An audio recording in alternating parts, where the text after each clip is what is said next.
आप लोगों के वेरी वेरी गुड मॉर्निंग।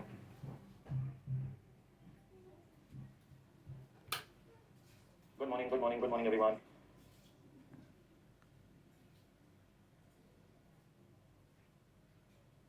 एक बार फटाफट से बता दीजिए बेटा, my voice is loud and clear to all of you guys और नॉट? सुरेखा, अंशिका, पुनीत, बेटा एक बार फटाफट से बताएंगे क्या आप लोगों को क्या मेरी आवाज आ रही है? मेरे एंड पर एकदम परफेक्ट है। यस सर यस, वॉइस एकदम लाउड एंड क्लियर। बहुत ही बढ़िया बहुत ही बढ़िया बहुत ही बढ़िया, वेरी वेरी गुड। चलिए मेरे प्यारे प्यारे बच्चों, आज की क्लास स्टार्ट करते हैं। सर आज की क्लास में हम लोग क्या पढ़ने वाले हैं बेटा? आज और प्रैक्टिस करवाऊंगा। देखो जितना ज्यादा तुम लोग शेड्यूल 3 को प्रैक्टिस करोगे या किसी भी टॉपिक को प्रैक्टिस करोगे उतना अच्छा मसल मेमोरी बिल्ड होगा। मसल मेमोरी क्या होता है सर? जब किसी चीज को तुम्हें रटने की जरूरत ना पड़े, वो तुम्हारे पास एक तुम्हारी यूजुअल लाइफ का पार्ट हो जाए।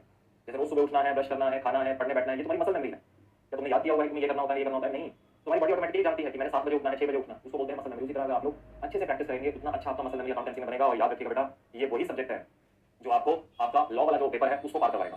तो प्लीज कृपया करके अपने पास अकाउंटेंसी में टाइम इन्वेस्ट करें, इसकी प्रैक्टिस को लेकर टाइम इन्वेस्ट करें। आप लोगों को अच्छे रिजल्ट देखने को मिलेंगे। फाइनेंशियल स्टेटमेंट्स लिखेंगे, डेट लिखेंगे, पेज नंबर और लिखेंगे आज की क्लास का रोड मैप। सर आज जो है हम अपने पास क्या करने वाले हैं बेटा? हम अपने पास आईपीएम क्वेश्चन नंबर 7 से स्टार्ट करेंगे।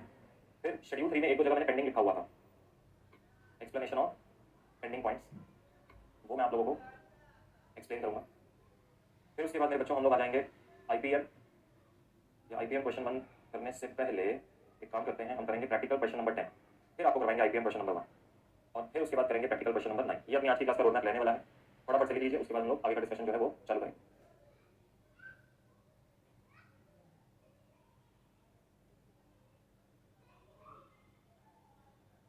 लिखिए मेरे बच्चों, शुरू करो। आईपीएम क्वेश्चन नंबर 7 आपके पास आपके शेड्यूल 3 की नॉलेज को टेस्ट कर रहा है।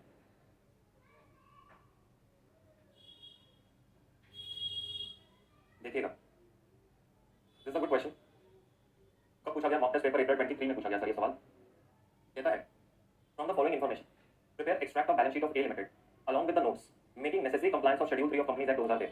क्या कह रहा है कि आप अपने पास एक एक्सट्रैक्ट ऑफ बैलेंस शीट बना कर लीजिए along with the notes. Notes को अकाउंट्स देने ही है, making necessary compliances of schedule 3। देखते हैं कौन से कंप्लायंसेस की बात कर रहा है। आपको लोन फंड दे रहा है जिसमें सिक्योर्ड लोन्स अनसिक्योर्ड लोन्स दोनों अलग बता रहा है। अनसिक्योर्ड में कह रहा है कि ये शॉर्ट टर्म है और शॉर्ट टर्म में भी ये short term loans from bank है। हमने अपने पास देखा है बैंक का हमें अलग से डिस्क्लोजर देना पड़ता है, loans from bank, loans from others. Other information is under, ये कि कहते हैं कि मेन जो पेज पर आने वाली इन्फॉर्मेशन है ये आगे अदर इन्फॉर्मेशन दे रहा है।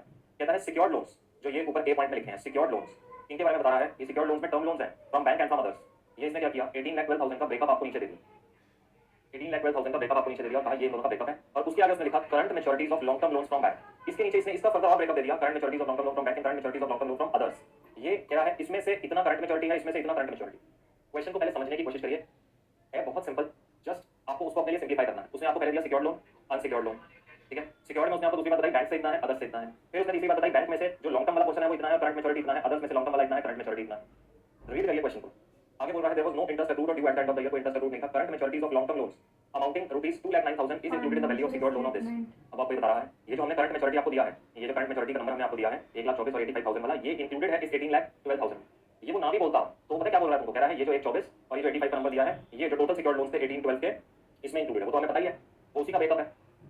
अब उसने कहा कि जी तुम शेड्यूल 3 के कंप्लायंसेस हमको दिखाओ। तो कोई दिक्कत नहीं है, बड़े आराम से दिखा देंगे शेड्यूल 3 के कंप्लायंसेस हम अपने पास। आ जाइए अपने रजिस्टर में आइए, एक्सट्रैक्ट ऑफ बैलेंस शीट बनाइए।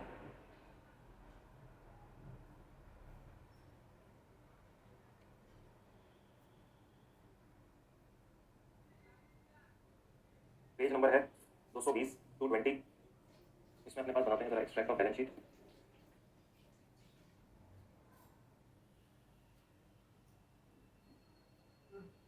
बैलेंस शीट ऐसा है, डेट गिवन है जी? नहीं सर जी, डेट नहीं गिवन हम लोगों को, वैसे ही छोड़ेंगे।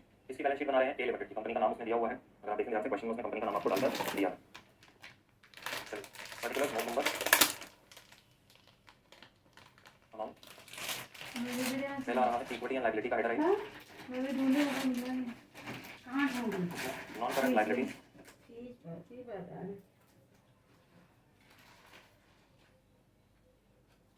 लॉन्ग टर्म बोरोइंग, और दूसरी चीज में लिखेंगे आप करंट लायबिलिटीज,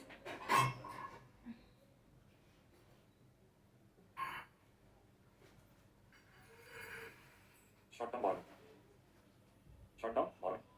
इसका देंगे नोट 1, इसका देंगे नोट 2, नीचे बनाएंगे नोट्स टू अकाउंट्स।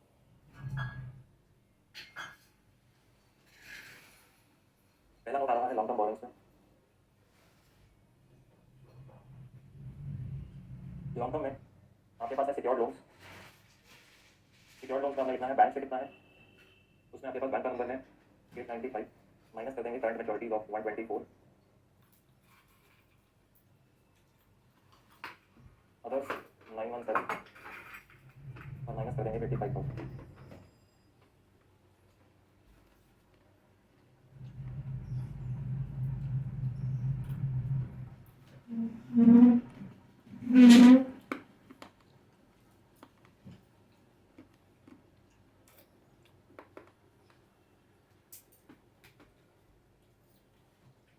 फिर दूसरा है बढ़िया दादा मत थे ना दबे शॉर्ट टर्म बोरिंग्स। इसमें एक आएगा सिक्योर्ड पोर्शन, एक आएगा unsecured portion.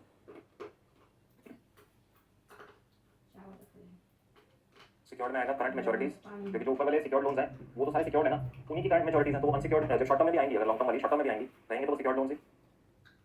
Current maturities of long term loans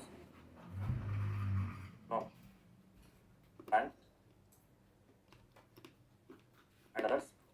खाते रहते हैं नहीं हाजिर नहीं होगा अभी भी देखिए खाते दिखाते हैं ये कार नहीं इसका चोरी है अनसिक्योर्ड लोन्स, नहीं तो नहीं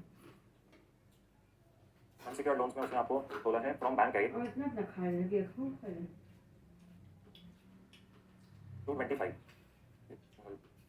225, तो टोटल कितना हो गया अनसिक्योर्ड और सिक्योर्ड मिला के शॉर्ट टर्म बोरिंग्स का 4,34,000।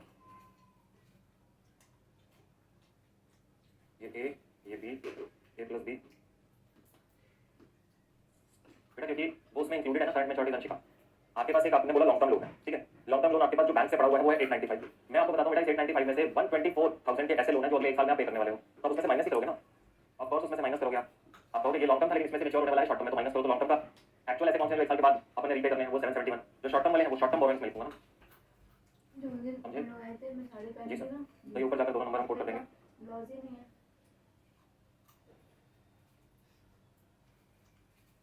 बेटा 5 नंबर के लिए थोड़ा सा सवाल था,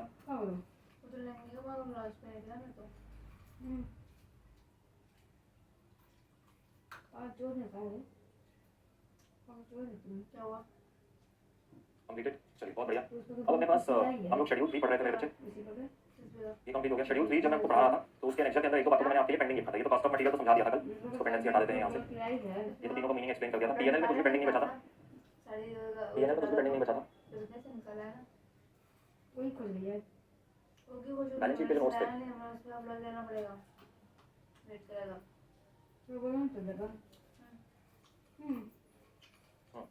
एक तो नॉन करंट इन्वेस्टमेंट वाली बात थी बेटा, page number 11.151।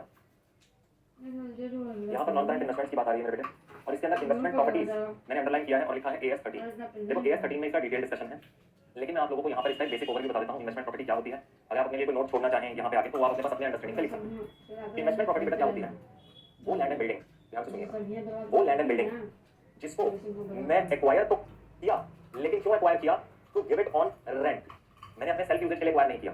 Land and building acquired as investment and not for self use, ये इसका सबसे सिंपलेस्ट वर्जन है एक्सप्लेनेशन का।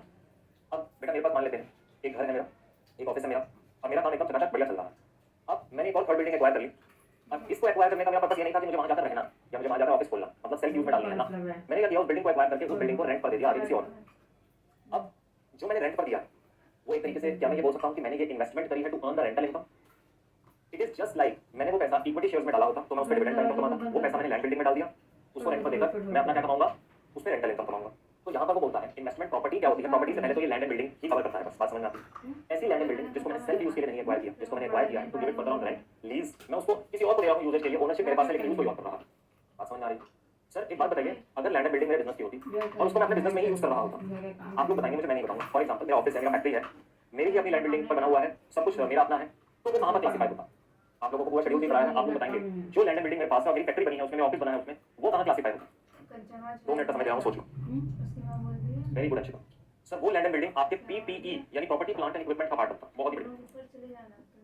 वो मैं सेल्फ यूज कर रहा हूँ, वेरी वेरी गुड पूजा, वो मेरे PPE का पार्ट होता है। अब सुनो, वो लैंड एंड बिल्डिंग, अगला क्वेश्चन मेरा ये है, जो मैंने खरीद तो ली लेकिन खरीदी इन्वेस्टमेंट पर्पस से कि मैं वहां रहना नहीं चाहता, इन्वेस्टमेंट पर्पस से खरीद लिया है कि चलो कैपिटल एप्रिसिएशन मिलता रहेगा, रेंटल इनकम मिलता रहेगा, जो आज लैंड 5 लाख की है तो 50 लाख की हो जाएगी, वो कहाँ क्लासिफाई होगा? ऐसा लैंड बिल्डिंग कहाँ जाएगा? क्या वो PPE का पार्ट बनेगा? Answer is no. वो कहाँ आएगा? इन्वेस्टमेंट्स, नॉन करंट इन्वेस्टमेंट्स का पार्ट बने। जो इन्वेस्टमेंट प्रॉपर्टी हम पढ़ रहे हैं ना, वो इसका पार्ट बने। वेरी वेरी गुड अंश। तो दोनों में डिस्टिंक्शन क्लियर हो गया। चलो, ये एक पॉइंट था। बाकी हम जब AS 13 में जाएंगे इसके बारे में डिटेल डिस्कशन AS 13 बोलता है। AS 13 ये तक बताता है कि उसकी अकाउंटिंग कैसे होगी। अभी मैं आपको बता के आपको कंफ्यूज नहीं करूंगा बेटा। वो ये तक बताता है कि उसकी अकाउंटिंग किस तरीके से करनी है। आगे बढ़ते हैं। एक रिजर्व एंड सरप्लस में एक पॉइंट पेंडिंग मैंने आप लोगों को छुड़वाया था।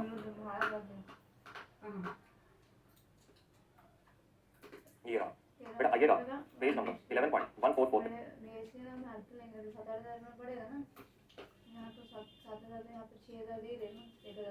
आ गए रिजर्व एंड सरप्लस में आ गए। Yes sir. इसमें एक पॉइंटर मैंने आपको पेंडिंग लिखवाया था, share option outstanding amount. Sir मैंने आपको कहा था कि थोड़ा सा समय दीजिए, मैं आपको ESOPs के बारे में एक्सप्लेनेशन दूंगा। वैसे आपके कोर्स का पार्ट नहीं है, पहले तो एडवांस अकाउंटिंग में आता था ग्रुप 2 के लेवल पे, बट अब वो चीजें हट गई हैं सारी under the new scheme.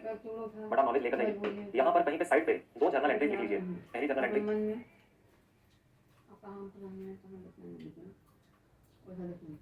Employ benefit expense account debit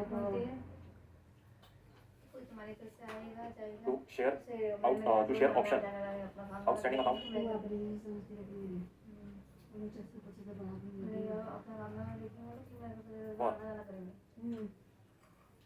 recording proportionate expense of ESOP each year। ये पहली एंट्री होती है। दूसरी एंट्री होती है share option outstanding account debit bank account debit to share capital to security premium.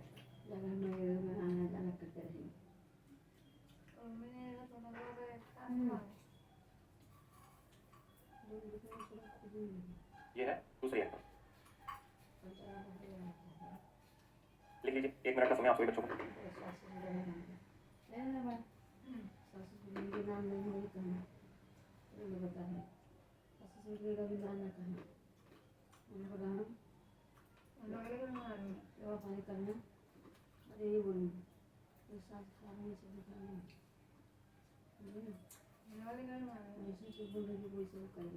देखिए बेटा, अब सुनिएगा ध्यान से मेरी बात। लिख लिया? जी सर। अब 1 मिनट के लिए यहाँ फोकस रखिएगा। अगर किसी पर्ची हो तो किसी पर्ची निकाल लेना और उस पर एक एग्जाम्पल लिख लेना। एग्जाम्पल क्या है बेटा? आप लोगों को ESOPs का नाम सुना हुआ है, एम्प्लॉय स्टॉक ऑप्शन प्लान्स। ये ESOPs चलते कैसे हैं? मान लेते हैं मैं अपने पास अपने एम्प्लॉयज को बोलता हूँ कि आप 5 साल तक आईविजन को मत छोड़कर जाइएगा। हम 5 साल तक इस कंपनी को बिल्ड करेंगे, बड़ा बनाएंगे, और 5 साल के बाद मैं इस कंपनी के 1000 शेयर्स आपको अलॉट कर दूंगा at just 10 rupees per share. At 10 rupees per share. अब सर इसमें एम्प्लॉय को क्या बेनिफिट होता है? ध्यान से मेरी बात को सुनिएगा। आज एम्प्लॉय को एक ऑप्शन मिल रहा है कि वो चाहे तो आईविजन के शेयर्स आज से 5 साल के बाद 10 रुपए पर शेयर पर खरीद सकता है। अब होता क्या है, कंपनी अपने पास अपने शेयर का फेयर वैल्यू निकालती है कि उनके हिसाब से उनका एस्टिमेटेड फेयर वैल्यू पर शेयर क्या है। जैसे फॉर एग्जांपल आईविजन ने अपने शेयर का वैल्यू निकाला 40 रुपीज पर शेयर। ठीक है, ESOPs की अकाउंटिंग बता रहा हूं बेटा, कोर्स का पार्ट नहीं है, एडिशनल नॉलेज दे रहा हूं ताकि आपको ये लाइन आइटम समझ में आए। फेयर वैल्यू है आईविजन के शेयर का 40 रुपए पर शेयर। मैंने उनको क्या बोला कि आप इसको जब खरीदने आएंगे तो मैं आपको यही शेयर 10 रुपए पर दे दूंगा। अब इस 10 रुपए को वर्ड क्या यूज किया जाता है? Exercise price. इसको बोला जाता है exercise price. That is 10 rupees per share के हिसाब से मैं आपको ये शेयर दे दूंगा। अब मुझे एक बात बताइए, ये जो 30 रुपए मैं फोरगो कर रहा हूँ, क्या ये मेरी अपॉर्चुनिटी कॉस्ट है? इकोनॉमिक्स कहता है कि सर आप इन शेयर्स को 40 रुपए का मार्केट में जाकर बेच सकते थे, लेकिन आपने इनको चूज किया 10 रुपए का बेचना, तो आपने एक अपॉर्चुनिटी कॉस्ट दिया 30 रुपए। अब एक बात बताइए मेरे बेटे, क्या कंपनी के लिए ये एक कॉस्ट, एक एक्सपेंस की तरह कंपनी को अपनी बुक्स में चार्ज करना पड़ेगा? Answer is yes. कंपनी क्या बोलेगी? कंपनी कहेगी मेरे पास ESOP रिलेटेड जो एक्सपेंस है टोटल वो आ जाएगा 30 रुपए पर शेयर का, और अगर मैं उसको 1000 शेयर से मल्टीप्लाई कर दूं तो कंपनी कहेगी मेरे पास 30,000 रुपीज का एक्सपेंस आ जाएगा ESOP रिलेटेड। अब कंपनी कहेगी अगर टेन्योर, यानी कि जो टेन्योर को क्या बोला जाता है, वर्ड यूज किया जाता है वेस्टिंग पीरियड। वर्ड यूज होता है वेस्टिंग पीरियड। मैंने उनको कहा था 5 साल तक आप इस कंपनी को छोड़कर नहीं जा सकते, मैंने उनको एक तरीके से लॉक इन दे दिया।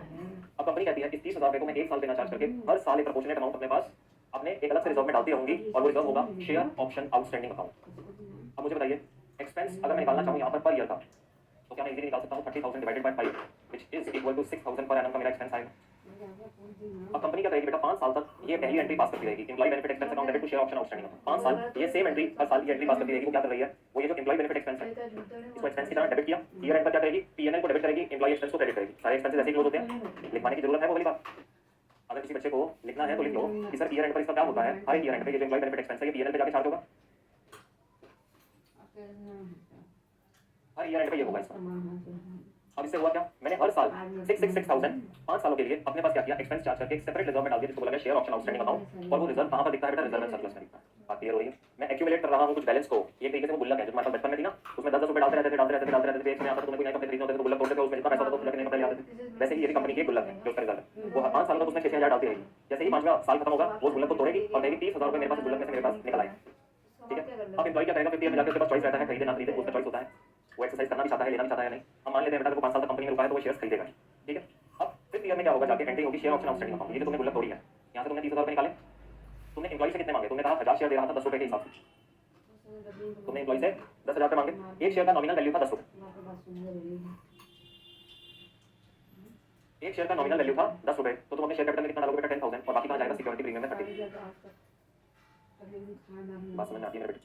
इस तरीके से ईसॉप्स का पूरा अकाउंटिंग चलता है। ये ईसॉप्स का अकाउंटिंग आपके कोर्स का पार्ट नहीं है, लेकिन नॉलेज पर्पसेस के लिए अगर आपके पास जर्नल एंट्री होगा, तो कभी अगर कहीं डिस्कशन हो गया ईसॉप्स से रिलेटेड, तो आपको ये 2 जर्नल एंट्री पता होंगे, तो आपका जो वहाँ पर डिस्कशन है वो चमक कराएगा कि बेटे आपको over and above your bookish knowledge भी चीजें पता है। समझ में आया? तो इसको बोलते हैं शेयर ऑप्शन आउटस्टैंडिंग। चलिए, बहुत बढ़िया। अब बेटा अगर आप अपने ये मॉड्यूल में आएंगे, 1 मिनट, मॉड्यूल में आके ना इंस्टीट्यूट ने एक सिंपल सा क्वेश्चन आप लोगों के लिए डाला हुआ है, मैं आपको दिखाता हूँ। पेज नंबर 11.52 पर आएंगे। कहता है क्वेश्चन नंबर 6 में state under which head these accounts will be classified in balance sheet as per schedule 3 of company act 2003। ये सारे कहां पर क्लासिफाई होंगे? कौन से हेड के अंदर आएंगे? Under which head these accounts would be classified? बताइए। Share application money received in excess of issued share capital. अगर शेयर, अभी इसको स्टार मार्क कीजिएगा, बताओ ये कौन सा हेड है जहां इसको दिखाया जाए? कौन सा बच्चा बताएगा? आंसर मत देखना, आंसर देखकर बोला तो क्या बोला? हाँ ये बच्चे मारते हैं, क्या करें वो बात है ना, तो लाके खाता बोलूँगी समझ में नहीं आया, उसके भाव से पता चल खराज है, ऐसे खराब वीडियो ऐसे कहीं था काटे होती है ना, जब बोलती उसको नहीं पता ही है। देखो पहले तो अपना अगर तुम शेड्यूल 3 रिवाइज करते ना, तो ये दिक्कत ना, share application money pending allotment लिखा बेटे। एक बच्चे ने कहा सिक्योरिटी प्रीमियम, एक बच्चे ने कहा रिजर्व एंड सरप्लस, सब गलत।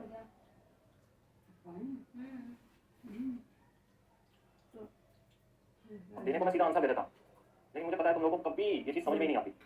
क्यों? क्योंकि अभी तक आप लोग शेड्यूल 3 को सीरियसली ले नहीं रहे। आप लोग शेड्यूल 3 समझ रहे हो कि ये it is just like any other chapter, पढ़ लेंगे यार आराम से, कोई बात नहीं। आने दो अभी कंसोलिडेशन, आने दो आगे के चैप्टर, जहां शेड्यूल 3 लग रहा होगा ना आपको साफ निकलेंगे बेटे। इंटरनल रिकंस्ट्रक्शन, जब क्लासिफिकेशन में आंसू निकलेंगे तब समझ में आएगा। अब कितनों को समझ में आया मैंने क्या किया? नालायकों, मैंने तुम्हें पूरा एग्जांपल बना के समझाया था कि मैंने अपने पास 1 लाख शेयर इशू करे थे, मुझे एप्लीकेशंस आ गए 2 लाख शेयर्स के, मैं एक्सेप्ट कितने कर सकता हूँ? एक्सेप्ट तो 1 लाख ही कर सकता हूँ। मैंने आपको एग्जांपल बनवाया था, 2 रुपये मंगवाया था मैंने अपने एप्लीकेशन पे, 2 रुपये मंगवाया था मैंने अपने एप्लीकेशन पे, 2 लाख रुपये मैं एक्सेप्ट कर सकता हूँ, मेरे पास आ गए थे 4 लाख रुपये। तो इसमें से 2 लाख तो मैं एक्सेप्ट करूंगा जो मेरे इशू कैपिटल है, 2 लाख तो मैं एक्सेप्ट कर लूंगा, ये मेरा आ जाएगा एप्लीकेशन मनी पेंडिंग अलॉटमेंट में। बचा रहेगा, मैंने तो वही लिखा है। उसने क्वेश्चन ये पूछा ही नहीं था, उसने इन 2 लाख के लिए पूछा था, किसका क्या करोगे? मैंने तुम्हें बताया था ये वो पेंडिंग रिफंड वाला पार्ट है, share application money received but it is pending refund. जाकर देख लेना, शेड्यूल 3 में भी एग्जांपल बनवा रखा है, और ये जाएगा ओसीएल। अब तो पढ़ लो, इस चीज का इंतजार है। उसने यहाँ क्या लिखा? Share application money received in excess of issued share capital. Excess of issued share capital मतलब इशू शेयर कैपिटल 2 लाख रुपए की, ये तो खत्म हो गई, जो उससे एक्सेस में पैसा आया वो बाकी का 2 लाख रुपए है, और इस 2 लाख रुपए को हम ओसीएल अदर करंट लायबिलिटीज में लिखेंगे। एग्जांपल बनवा कर तुमको शेड्यूल 3 पढ़वाया है। शेयर ऑप्शन आउटस्टैंडिंग अकाउंट, ये अभी तुम पढ़ते आ रहे हो, कहाँ जाएगा ये? शेयर होल्डर्स फंड में, reserve and surplus, unpaid matured debentures and interest approved thereon. बताना बेटा ये कहाँ जाएगा?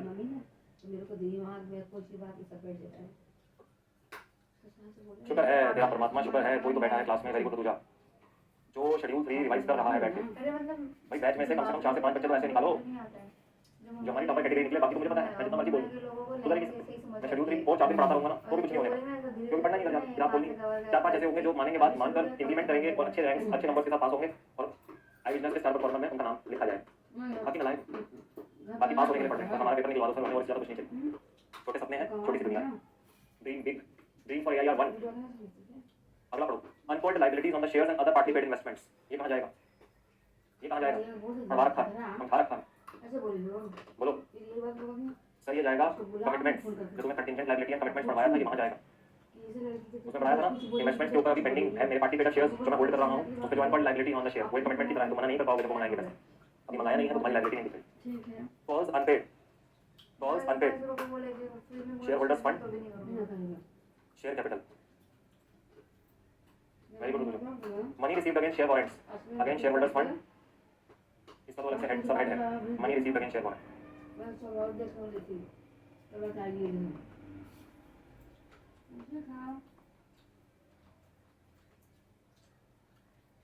नहीं बेटा, शेयर कैपिटल का पार्ट नहीं है, शेयर होल्डर्स फंड का पार्ट है तुझे। Share capital is different. अच्छा ठीक है, आपने सॉरी पहले वाले का बोला था, ठीक है। चलो शेड्यूल 3 सर, हम मेहनत करेंगे। वेरी गुड बेटे, मेहनत करोगे तो तुम्हारे अच्छे नंबर आएंगे। प्रैक्टिकल क्वेश्चन नंबर 7 भी आपको करा दिया, 7 ही था ना ये? 6 था सर, 6। ये बेटे 6, ये भी क्लास में मैंने तुम्हारे रोड मैप में इसलिए लिख दिया ताकि तुम्हें पता रहे कि इस क्लास में हुआ। अब हम चल रहे हैं प्रैक्टिकल क्वेश्चन 10 फिर आईटीएम 1 और प्रैक्टिकल क्वेश्चन नंबर 9 पे। देखो मेरे बेटे, मैं जब भी आपको डांटता हूँ ना, या कभी मैं आप लोगों को क्रिटिसाइज करता हूँ, उसका मेरा पर्पस आपको नीचा दिखाने का नहीं है। आप उस चीज़ को समझिए। आप लोगों को क्रिटिसाइज करने का मतलब सिर्फ एक ही है कि आप अपनी जो डायरेक्शन अगर गलत है तो उसको सही करें। आप भी गलत डायरेक्शन पर जाएंगे, उससे मुझे ज़्यादा बुरा लगेगा। क्यों? क्योंकि आप लोग मेरे स्टूडेंट्स हैं और आप लोग जितना अच्छा सिक्योर करोगे, आपको जितना अच्छा लगेगा उससे ज़्यादा अच्छा मुझे लगेगा। अगेन क्योंकि आप लोग मेरे स्टूडेंट्स हैं। तो मेरा क्रिटिसाइज करने का ये इंटेंट नहीं है कि मैं खुद को बड़ा और आपको छोटा दिखा रहा हूँ। ऐसा एक परसेंट मेरा मतलब नहीं है। ओनली इंटेंट है कि आप उन चीज़ों की अहमियत समझना शुरू करें। कभी-कभी एक नेगेटिव क्रिटिसिज्म हमारे लिए बहुत बड़ा गेम चेंजर बन जाता है। वो हमें हमारी डायरेक्शन ढूंढने में मदद करता है। प्यार से भी समझाया जाता है, नेगेटिव क्रिटिसिज्म से भी समझाया जाता है। आप उस चीज़ों को पॉजिटिव मैनर में लेकर एक्सेप्ट करिए। ये ना सोचें कि सबको ऐसे बोलते हैं, सबको वैसे बोलते हैं, सबको क्या पता है। बेटा सबको पता है। तुम जिन राहों पे अभी चल रहे हो ना, उन राहों पे हम चल चुके हैं और उन राहों पे चलकर ही हम यहाँ तक पहुँचे। एंड आई नो उससे आगे का भी सफर। आज आप नहीं पढ़ रहे, लेकिन जिस दिन नंबर खराब आएंगे ना, उस दिन सबसे पहले आप खुद को ही डाउट करो। और वो इससे अच्छा मतलब इससे गंदी चीज़ और कोई नहीं हो सकती जब आप सेल्फ डाउट में चले जाओ। तो इसलिए वहाँ पर जाने से आपको रोक रहा हूँ। समझो इस बात को। 10th क्वेश्चन, अच्छा क्वेश्चन है, good question. On 31st March 2011, SR Limited provides following ledger balances after preparing its P&L account for the year ended 31st March 2011. Ledger balances दिया, share capital, calls in areas, land, building, plant, machinery, furniture, fixtures, security, premium, general reserve. P&L account, loan from Public Finance Corporation, secured by hypothecation of land, other long-term loans, star mark करेंगे, 2250, short-term borrowings, 460. Inventories में finished goods, raw material, trade receivable, advances में short-term, trade payable, provision for tax, unpaid dividend कहाँ जाता है बेटा? Unpaid dividend कहाँ जाता है? OCL में. Cash in hand, bank balance with bank, total. आगे बोलता है, following additional information was also provided in respect of above balances. 50,000 fully paid up equity shares were allotted as a consideration for land. मतलब कि they are issued for consideration other than cash.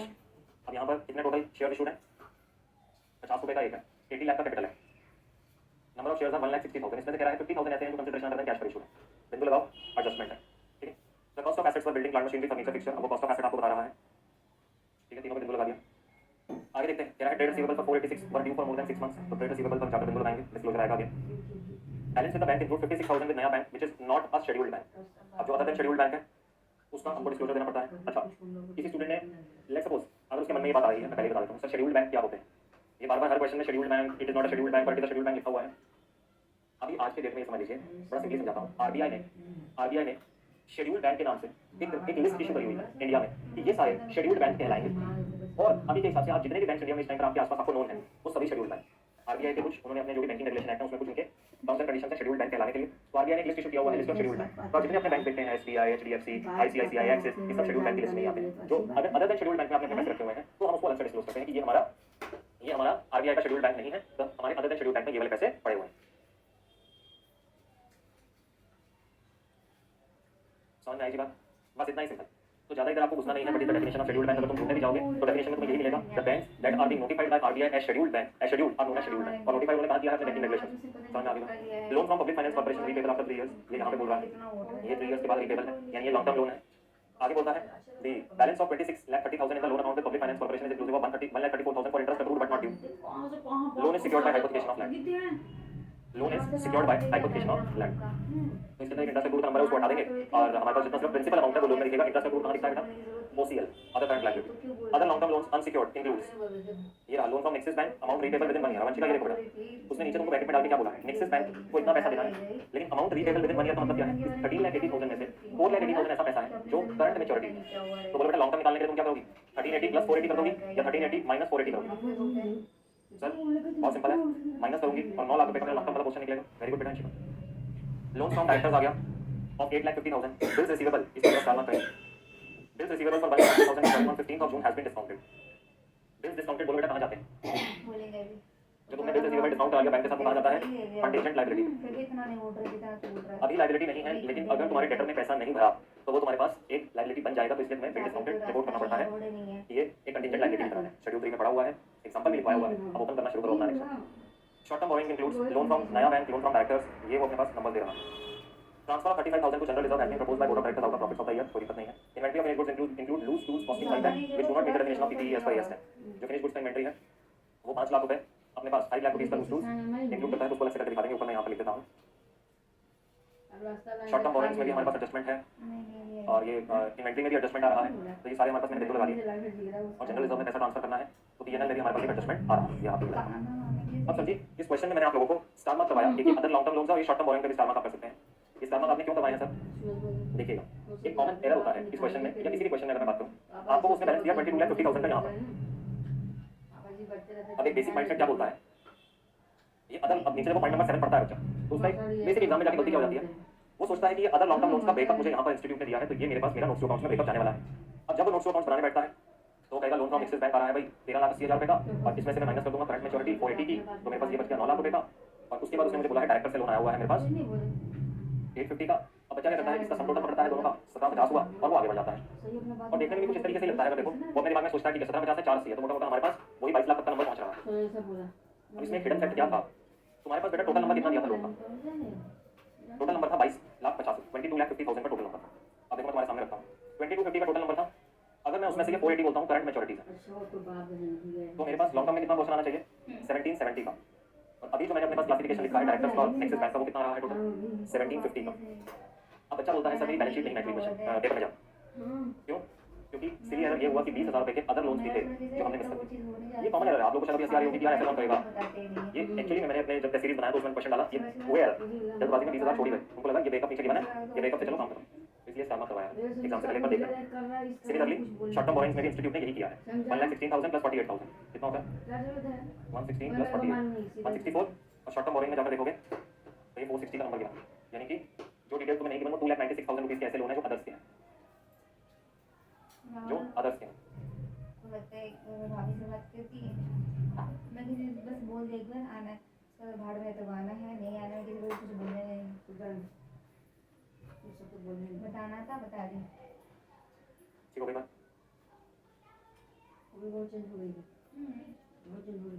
उसकी बहन से बात हो गई। You are required to prepare balance sheet of companies as on 31 March, आइए balance sheet prepare करते हैं।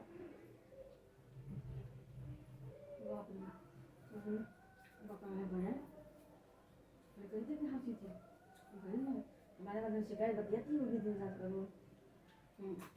अब वो ना बोली खा के तो जाता खाते ना बनाना खा के जाता वो बुरा करते हैं, वो ना खाए ले पेज नंबर 11.56 चलिए खा ले एसआर लिमिटेड दिन के बाद उसने बोला बैलेंस शीट एज एट 31 मार्च 2011 सारा था तो पीछे को देख के हंसी और वो लगी कुछ नहीं रहना वैसे मुझ जाए हम असल में बगल में निकट है मैं नहीं गई थी ना, हाँ बैठे तो वो खाना ही नहीं होगी तो चलिए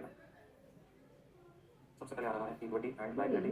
हवा से जो लगा ना वो हवा से तो सब मैं खाना तो कम कर दी ना, इतना खाना ज़्यादा खाती हूँ, कम चीज़ें कम खाती शेयर कैपिटल हूँ, खाने में ज़्यादा पड़ता है नहीं कर देती हूँ रिजर्व एंड सरप्लस इतना 2 मिनट में 3 मिनट तो हाथ भी नहीं लगाई ना, नॉन करंट लायबिलिटी अभी जाके नॉर्मल हुआ है।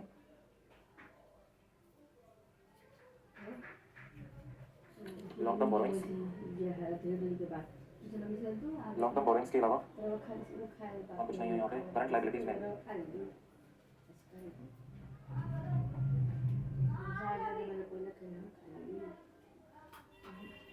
करंट लायबिलिटीज में शॉर्ट टर्म बोरोइंग्स आ रहा है, ट्रेड पेबल्स आ रहा है, अदर करंट लायबिलिटी आ रहा है और शॉर्ट टर्म प्रोविजन आ रहा है।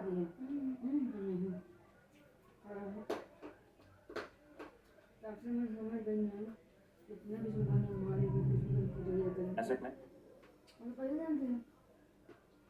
नॉन करंट एसेट्स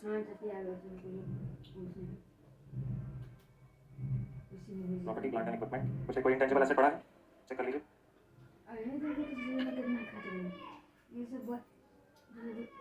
नहीं है सर, कोई इन्वेस्टमेंट्स वगैरह नहीं है सर। करंट एसेट के अंदर बोल देगा लेकिन हमारे खिलाफ ना इन्वेंट्री आ रहा है, हमारे बात बोल रहा है आ जाएगा लेकिन कोई नहीं आएगा असली ट्रेड रिसीवेबल्स आ रहा है, नहीं आएगी कभी कैश एंड कैश इक्विवेलेंट आ रहा है, इन्वेंट्री है, ट्रेड रिसीवेबल है, कैश एंड कैश इक्विवेलेंट है बढ़िया लगाएगा वो कैसे और short term loans and advances आ रहा है। किसको और वो दैट्स इट एंड टोटल आ रहा है।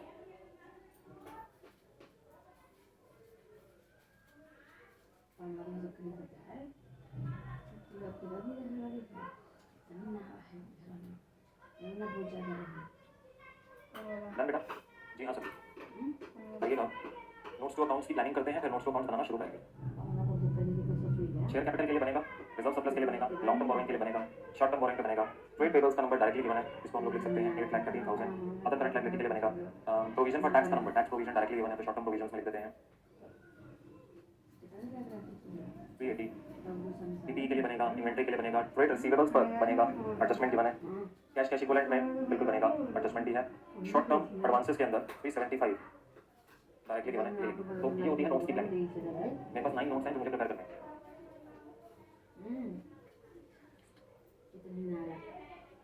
नहीं ना मम्मी ने ठीक है बेटे, मम्मी के पापा को देखने के लिए ठीक है ना देखने के लिए आइएगा।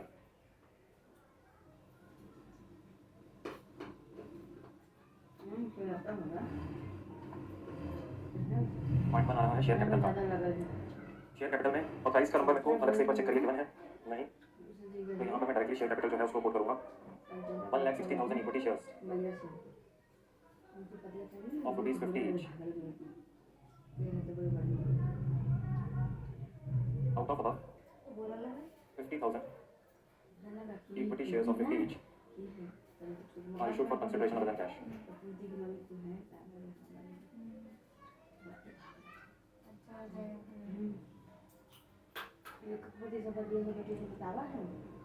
हाउसिंग एरिया आ रहा है 15,000 का,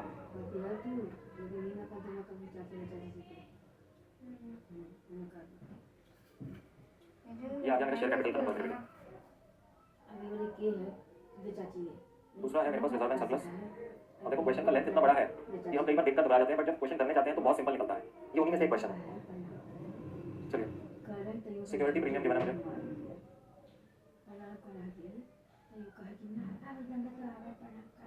जनरल रिजर्व में उसने मुझे कहा था एक बैलेंस को ट्रांसफर करना। यहाँ कॉलम में लिखेंगे general reserve 941, transfer of 35,000 to general reserve has been proposed by board of directors out of profit, transfer from profit. ये आ गया 35,000, 941 plus 35,000 which is 976, transfer from profit and loss, ऐसा लिखिए। फिर आ रहा है पीएनएल अकाउंट, इसमें है 580 माइनस करेंगे transfer to general reserve,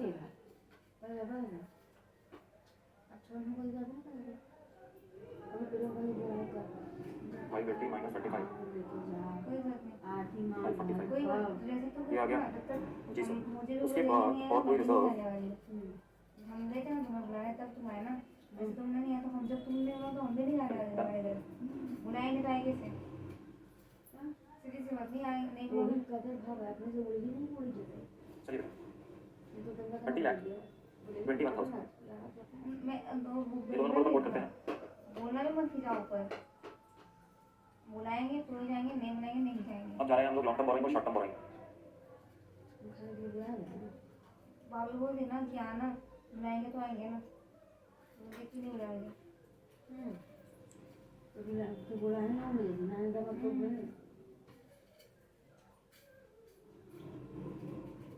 loan from public finance corporation, ये ऊपर लिख देते हैं, इसके ऊपर सिक्योर्ड बाय हाइपोथिकेशन ऑफ, बिना बुलाए में चले जाएंगे, मैं ऐसे ही नहीं जाती, तुझे तो मेरी शादी हो तो मैं तेरे घर पर मुझे लग जाए 26,30,000 माइनस इसके अंदर हमारा इंटरेस्ट इंक्लूडेड था 134 का, मैं लेने गई थी 2630 माइनस 134 2496 का मेरा लोन आ रहा है फ्रॉम पब्लिक फाइनेंस कॉर्पोरेशन। और मेरे अदर लॉन्ग टर्म लोन्स को बोल रहा है, अदर लॉन्ग टर्म लोन्स। अब वो सिक्योर्ड के अलावा जो भी होंगे वो अनसिक्योर्ड वाला ही पोर्शन होगा, अपार्ट फ्रॉम अबव। अगर उसने नहीं मेरे को दिया कोई हाइपोथिकेशन का डिटेल तो अनसिक्योर्ड में वो बोलता है loan taken from axis bank,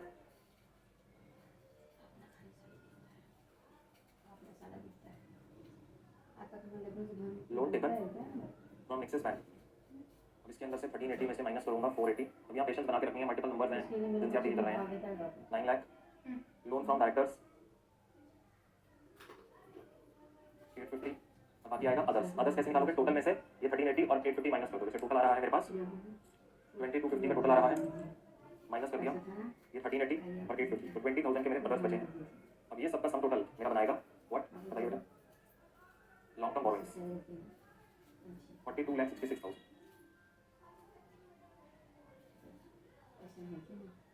फिर आ रहा है शॉर्ट टर्म बोरोइंग्स, फिर आ रहा है short term borrowings short term borrowings के अंदर सबसे पहले मेरे पास है current maturities of long term loans.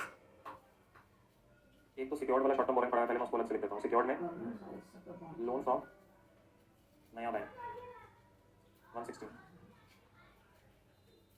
साथिया मानता है तो काम है अभी तक अपन सिक्योर्ड में एक तो आ रहा है current maturities of long term loan. उसी में मैं दोनों बर्थडे हुआ कर लेती कर लेती अब बाजार में सड़े बना था अकम बाटी है वो Already. सारी का बेटी के 50 कुशल मठी है वो एक तक में दुकान नहीं कि वो बना हमारे कष्ट लोन फ्रॉम डायरेक्टर्स बोल रही थी वो 850। बाकी भी और अदर्स, अब अदर्स तुमने कैसे निकालना है? तुम्हारा टोटल शॉर्ट टर्म बोरिंग कितना था? वो था 460, जिसमें से 116 एक ये वाला जो 1,16,000 ये नया बैंक से था, और डायरेक्टर्स ये 850 का गलत नहीं लिख दिया। और कहीं किसी की लोन फ्रॉम डायरेक्टर 48 है सर, करने वाली भी नहीं है ऊपर से नहीं लिख दिया ना गलती से, 48,000 और ये इधर से 48 निकल जाएगा, तो बाकी हमको अदर्स का वैल्यू मिल जाएगा मैं गार्जियन नहीं है तू बोले खाली सुन क्या करना 296। ये नहीं भागने का बोले ये गार्जियन और इस सम टोटल पकड़ लीजिए। मैं आ गई पर यहाँ से किसी को बर्थडे को लेने नहीं आएंगे तूने बाद में बोला चलिए शॉर्ट टर्म बोरिंग हो गया। अब इसको जाकर लिखते आते हैं पहले ऊपर पहले शीट 4266 वो लेके भी आ जाएंगे और ये आ रहा था 940।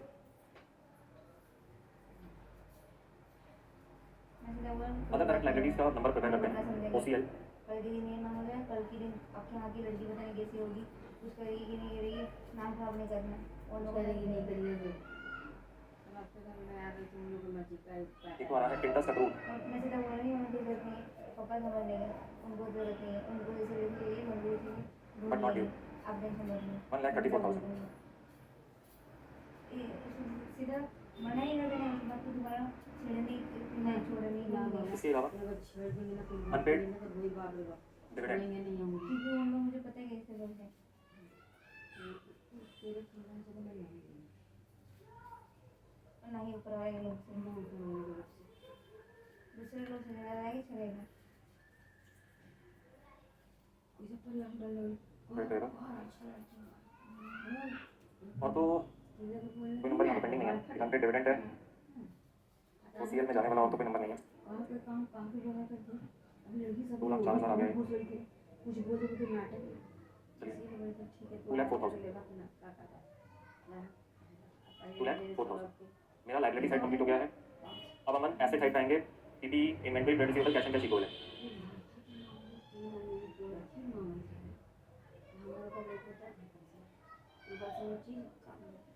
टाइम लगेगा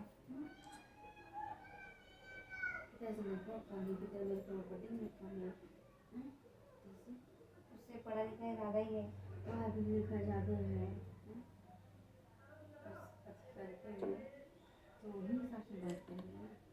लैंड 25 लाख एक्यूमुलेटेड डिप्रिसिएशन यहाँ छोड़ देते हैं, नेट लॉस आ जाएगा 25 लाख। उसके बाद उसने बिल्डिंग प्लांट मशीनरी ऐसे लड़की मिलेगी ना तिलक ना भी देगी तो भी ले जाएगा फर्नीचर एंड फिक्सचर्स का नंबर दिया है। वाला होने से और वाला होने से बिल्डिंग पे 32 lakh, plant machinery 30 lakh, furniture fixture 1650। लड़की रहेगी उसके बच्चे आगे आगे अच्छे बनेंगे बिल्डिंग आ रहा है 30 लाख का, प्लांट मशीनरी 24, फर्नीचर आ रहा है 6 का, ये 30 लाख की 1650 में से यहाँ पर ये बैलेंसिंग फिगर कितना है इसका एक्यूमुलेटेड डिप्रिसिएशन अपन दिखा देंगे 2 लाख 6 लाख उसको बनाए सीधा बोलेगी वो इसी का बता एक्यूमुलेटेड डिप्रिसिएशन हमारे लिए क्या बना है बेटा, बैलेंसिंग फिगर कितना है?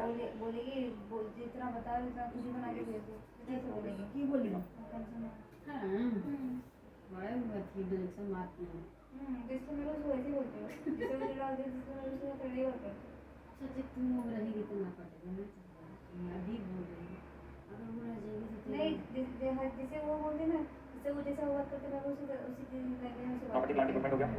इस जी तरह सर। इसके बाद ये 92 लाख आया मेरे पास। इसके बाद कौन सा नंबर अपन ने बनाना है? उसमें क्या गलत बोल दिया इन्वेंटरी का नंबर। अभी तो सिंपल है, आगे सारी inventory trade receivable cash and cash equal. Inventory में उसने कहा था लूज टूल्स वाली बात उसने बोली थी।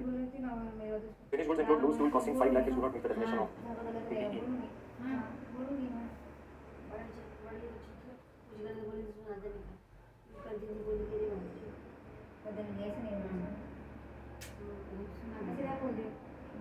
बड़े को हमारा तो जहाँ गलत बोल मैं बोल दूँगी मैं जब कुछ लगे या चुप रहे मुझे नहीं मालूम तो मैं भूल जाती हूँ क्या बोलती है मुझे नाम तो नहीं इन्वेंटरी आ रहा है 58 लाख। हम अपनी आपकी नहीं करेंगे उसके बाद ट्रेड रिसीवेबल है, ट्रेड रिसीवेबल में 4,86,000 is due for more than 6 months. नहीं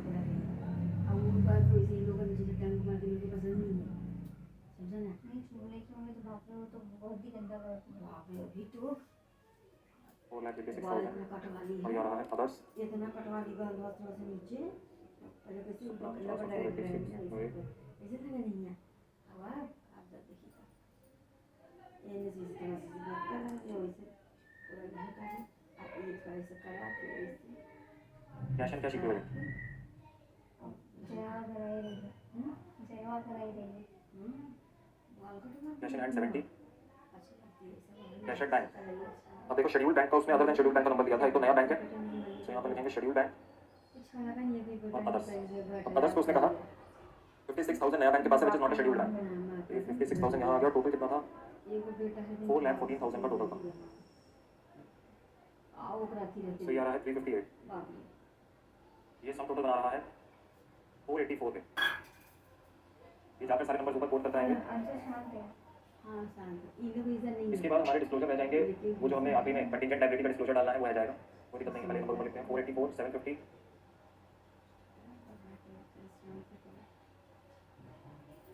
और इन्वेंट्री का नंबर, अच्छा ट्रेड रिसीवेबल सॉरी 1750 है, इन्वेंट्री का नंबर 58 लाख। ट्रेड रिसीवेबल 1750 है, इन्वेंट्री का नंबर कितना था? मतलब जहाँ पे आया 58 है। बड़ी वाली भाभी रही हो जरा सम टोटल देखना बेटा, बैलेंस शीट मैच हुई है हमारी। 36 का आंकड़ा ही रहेगा। ये रोज 985 plus 20, 21 plus 42, 66 plus 940 वो जैसे वो है ना चुगली हमारे से है। 380। सम टोटल यहाँ पर मेरा लायबिलिटी साइड पे आया है 1,76,09,000। हमारे से है। मुझे पता है चुगली है, मुझे बिल्कुल पसंद है इसका। 1,76,09,000 एसेट साइड पे देख रहे हैं। सोचो वो कैसी कैसी रहेगी। जी सर मैच हो रही है। क्यों पता है कैसे देख अभी ना पहली बार बात यस सर यस मैच हो रही है। वेरी वेरी गुड गुड होती है पुनीत कहाँ बहुत बढ़िया। है? अब इसके बाद आखिरी में हमारे पास क्या रह गया है, कंटीजेंट लायबिलिटी रिपोर्ट करनी रह गई है। कंटीजेंट लायबिलिटी चाहो तो बैलेंस शीट के बाद अगर जगह बची है तो यहाँ रिपोर्टिंग कर सकते हो, या नोट्स में नोट्स के बाद भी रिपोर्टिंग कर सकते हो, दोनों चलेगा। यहाँ पर कंटीजेंट लायबिलिटी रिपोर्ट करनी है तो इधर लिख दो नोट, मुझसे पूछने का there is a contingent liability कि मैंने उनको बताया कि उन्होंने मुझे बताया है। मुझसे पूछने का मुझसे और बिल्स डिस्काउंटेड किसने किसको बताया है।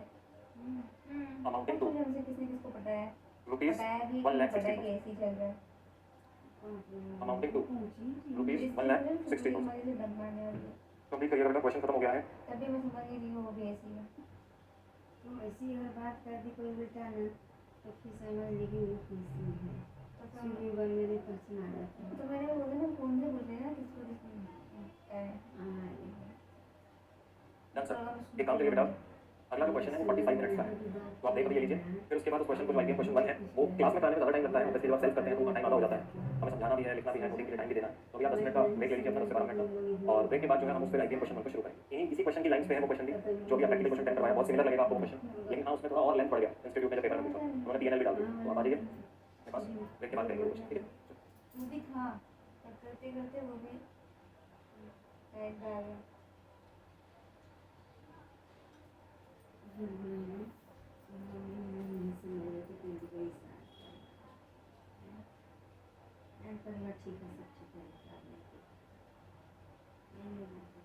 उन्होंने ऐसे निचोड़ने वाले तो अभी तो मेरा असली रूप जोड़ने वाले नहीं जोड़ने देंगे असली रूप में उन्होंने देखी था इसमें उन लोग ने तुम लोग मुझे निचोड़ दिया, मैं तुम लोग को निचोड़ जब आदमी अगर आऊँगा तो समझ में आ जाएगा। तुम लोग को निचोड़ दूँगी। ज़्यादा निचोड़ने की जरूरत नहीं है, तू अपना है अपने पूछ लो, जहाँ तक बनता दे देना, अरे दिल दुख मत करना, ज़्यादा नहीं बोलेंगे। मैं तो नहीं कुछ करने वाली हूँ, तो करवाऊँगी मैं करवाऊँगी मैं सेवा नहीं करवाऊँगी। इतना भी मत करवा देना, बदनामी मत बेटा की करवा देना। वो भी बेटा अच्छा 100 दिन सर उठा लगा कर पोसता है, किसी के दिल की दुखाना मत।